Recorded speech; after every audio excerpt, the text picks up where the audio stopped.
1시간 기도 성경 10장 읽기 묵상 꾸준히 합시다. 디모데후서 3장 14절에서 17절 성경을 배움이 복입니다. 수많은 책들 가운데 단 한 권만 소유할 수 있다면 어떤 책을 선택할까요?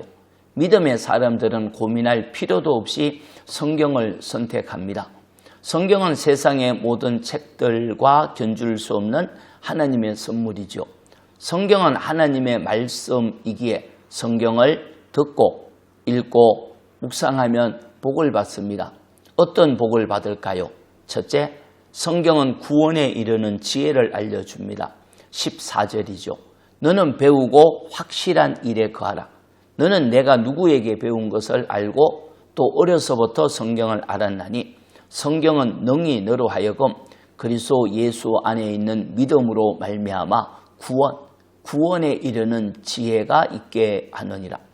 성경은 그리스도 예수 안에 있는 믿음을 통해서 구원에 이르는 지혜를 가르쳐 줍니다.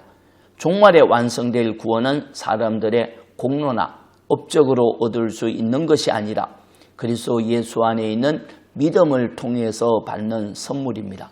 성경은 구원에 이르는 지혜를 가르쳐 주기에 성경을 꼼꼼히 배우고 확실한 일에 거하면 영적인 복이 됩니다.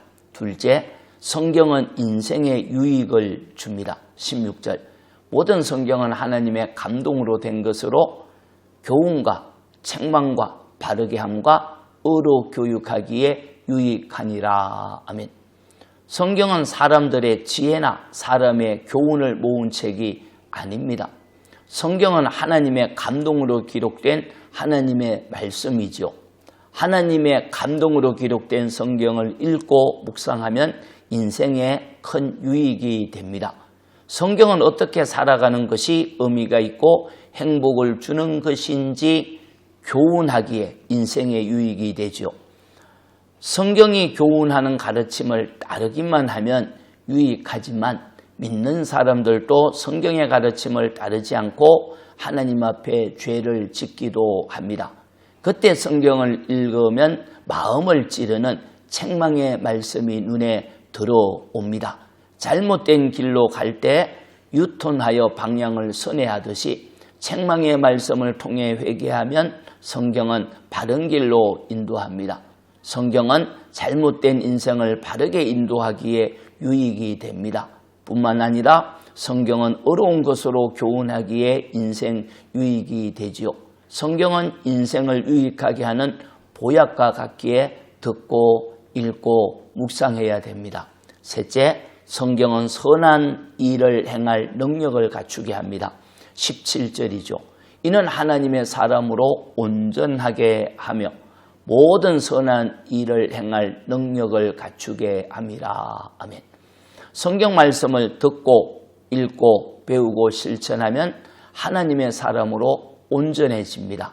성경 말씀을 통해 하나님의 사람으로 온전해지면 선한 일을 행할 능력이 생깁니다. 사람은 원래 자기중심적이 강하기에 선한 일을 해야 하는 것을 알지만 행하지 못할 때가 많습니다. 선한 일을 할 때도 자기에게 이득이 얼마나 되는지 계산하기에 하나님의 기준으로 볼 때 합당한 선을 행하지 못합니다. 하나님의 기준에 합당한 선은 성경의 말씀을 부지런히 배우고 훈련해야 행할 수 있습니다. 성경은 하나님이 주신 최고의 선물입니다. 성경은 구원에 이르는 지혜를 가르쳐주고 인생 유익의 길로 안내하고 선한 일을 행할 능력을 갖추게 하지요. 날마다 성경 말씀을 가까이 함이 참된 복입니다. 축복합니다. 하나님, 올해는 하나님 말씀을 더욱 가까이 하겠습니다. 한 절 한 절 마음에 새기고 적용하고 실천하여 말씀을 통한 복을 누리기를 원합니다. 깨닫게 하시고 도와주옵소서. 예수님의 이름으로 기도합니다. 아멘. 기도입니다. 첫째, 말씀의 사람이 되게 하소서. 둘째, 전쟁 지역에 평화를 주소서. 찬송 285장 주의 말씀 받은 그날 말씀 청종합시다. 훈련이 되면 복이 됩니다. 아멘.